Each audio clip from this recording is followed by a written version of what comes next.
আসসালামু আলাইকুম রহমতুল্লাহি ওয়াবারাকাতু। প্রিয় ভিউয়ার্স, আশা করি ভালোই আছেন। আজ আমি আপনাদের 27 ঘন্টায় কোরআন শিখুন এর 11তম ঘন্টা নিয়ে আলোচনা করব। এর আগে 1 থেকে 10 ঘন্টা আলোচনা করেছি, যার ভিডিও ডেসক্রিপশন বক্সে দিয়ে দেবো, চাইলে দেখে নিতে পারেন। তো আমরা প্রথমে চলে যাব 27 ঘন্টায় কোরআন শিখুন অ্যাপসের ভিতরে। যাওয়ার পরে ক্লিক করব 27 ঘন্টায় কোরআন পড়তে শিখি। তারপরে ক্লিক করব 11তম ঘন্টা। তো 11তম ঘন্টায় মদ নিয়ে আলোচনা করব। তো মদ হচ্ছে 3 প্রকার: 1 আলিফ মদ, 3 আলিফ মদ এবং 4 আলিফ মদ। তো 1 আলিফ মদ আমরা এর আগেও দেখেছি যে খালি আলিফ ডাইনে জবর থাকলে 1 আলিফ মদ হয়, এবং ওয়াও সাকিন ডাইনে পেশ থাকলে এবং ইয়া সাকিন ডাইনে জের থাকলে 1 আলিফ মদ হয়। তো সেটা আমরা এখানে দেখব। গফুর রহিম, এগুলো হচ্ছে 1 আলিফ মদ। وأدخل الجنة فقد فاز هم المفلحون। 1 আলিফ মদ অর্থাৎ 1 আলিফ টেনে পড়তে হবে। جهنم منكم أجمعين وبشر الصابرين।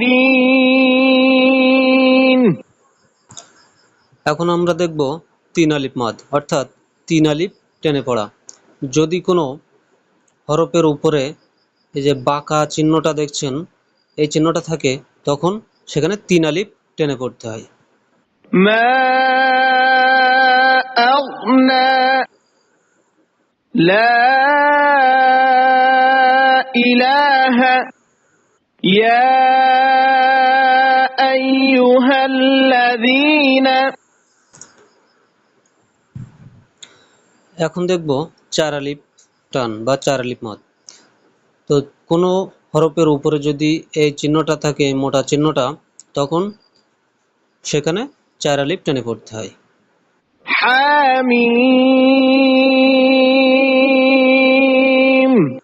ألف لام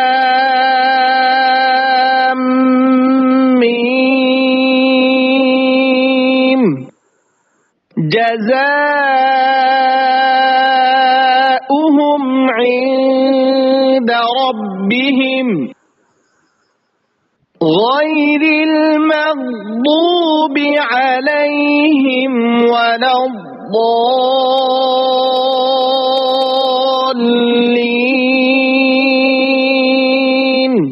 এখানে আপনারা দেখেছেন যে ইয়া সাকিন ডাইনে জের, সেখানে 1 আলিফ টেনে পড়তে হয়। তারপরেও এখানে 3 আলিফ কেন টানা হয়েছে? যদি কোনো বাক্যের শেষে থামার প্রয়োজন হয়, তো সেখানে 1 আলিফের জায়গায় 3 আলিফ টেনে পড়তে হয়, সেজন্য এখানে 3 আলিফ টেনে পড়া হয়েছে। এইভাবে আমরা সবগুলো শিখে নেব ইনশাল্লাহ। ভিডিওটি দেখার জন্য অসংখ্য ধন্যবাদ। আপনাদের কাছে আমি টাকা পয়সা এগুলো কিছু চাই না, লাইক কমেন্ট শেয়ার এগুলো আপনাদের ইচ্ছা। এবং তবে আপনারা এমন ভিডিও আরও পেতে চাইলে চ্যানেলটি সাবস্ক্রাইব করবেন। আর আপনাদের কাছে একটা অনুরোধ, আপনারা কোরআন শিখুন, বেশি বেশি করে কোরআন তেলাওয়াত করুন, নিয়মিত কোরআন তেলাওয়াত করুন। ধন্যবাদ সবাইকে।